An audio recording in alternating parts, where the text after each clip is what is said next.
name's Summer, and camera person is my sister Christina.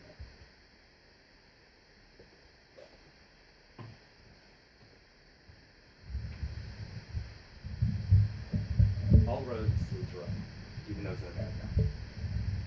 With the ever-constant conflict and turmoil of the modern age, it becomes more worthwhile to look back on and learn from how the ancient Romans were able to establish a period of peace and prosperity that lasted for more than 2 centuries, from 27 BCE to 14 CE, that is, Pax Romana. Now, rather than talking about all of the factors which coalesced to make Pax Romana, I focused my research on the actions of Emperor Augustus, that is, the first emperor of Rome, under whose reign Pax Romana first began. Today I will be discussing, first, the reorganization of militaristic forces, second, the reform of Roman government, and third, the achievement of public approval, some of the fundamentals through which Augustus was able to lay down the foundation for Pax Romana.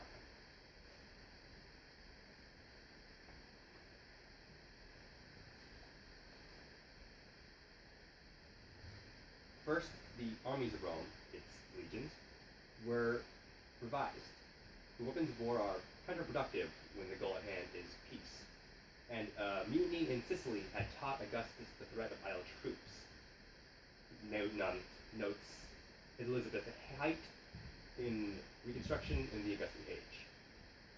This being the case, the legions of Rome were reduced from 60 to 28 in 29 CE. Notes Carol Moulton in Ancient Greece and Rome, an encyclopedia for students.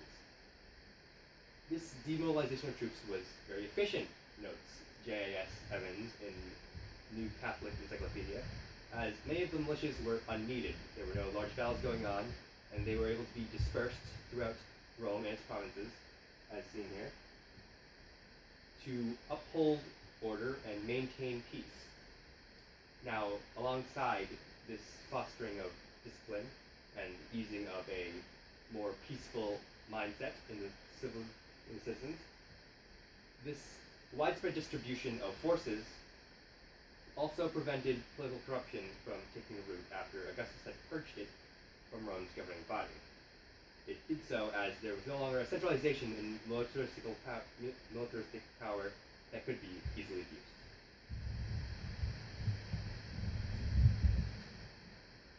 Unlike said corrupt governments of the past, under Augustus, the Roman administration was great. It was able to pass favorable laws that benefited the community, such as establishing civil services, like postal or the vigils.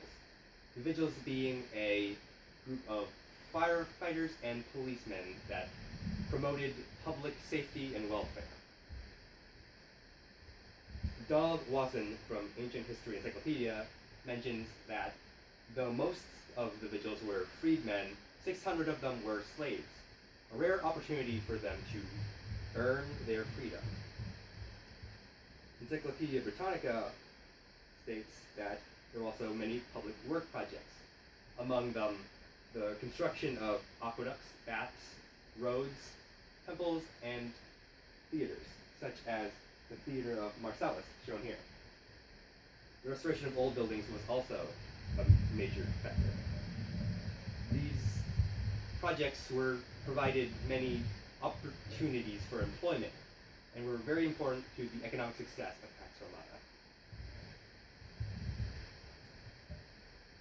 Though Augustus had many great policies, these alone were not sufficient to maintain peace. There would always be those who were adverse, those who found flaws. In order to prevent differing opinions and dissatisfaction from sparking a rebellion that could destroy Pax Romana, one must be beloved by the people, as Augustus was. Augustus achieved this by earning favor with literature, art, and entertainment. He sponsored such artists and authors as Livy, Ovid, Virgil, and Horace. Notes Evans, Ovid, or rather, Virgil being perhaps the most notable for his work of the Aeneid, perhaps arguably the most recognized work of Roman literature that details the mythological origins of Rome. Height also details that his three games were notable, being theatrical and gladiatorial exhibitions, naval battles, as shown here, and chariot races.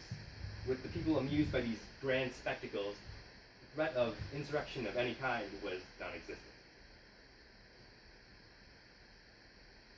Through demilitarization, municipal reform, and the gratification of the people, Augustus established Pax Romana. Though these means may be antiquated, they are fundamentally sound and applicable to the modern age. Just as Augustus turned brick to marble, we too can turn our own world of cracked cement into one of